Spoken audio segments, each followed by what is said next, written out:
মেষ রাশি বৈশাখ মাস কেমন যাবে? মেষ রাশির জাতক জাতিকাদের যারা অশ্বিনী নক্ষত্রে জন্মগ্রহণ করেছেন তারা কিন্তু যানবাহন সংক্রান্ত ব্যাপারে বেশ উন্নতি করতে পারবেন।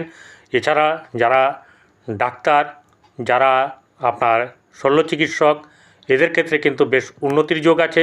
যারা ভরণী নক্ষত্রে জন্মগ্রহণ করেছেন তাদের ক্ষেত্রে কিন্তু বৈবাহিক জীবন সুন্দর হওয়া, ভালো স্ত্রী লাভ করা, এসব ব্যাপারগুলো ঘটবে এবং সেই সঙ্গে আর্থিক উন্নতি এবং স্ত্রীর দিক থেকে ধন সম্পত্তি এসব থাকবে, উন্নতি হবে।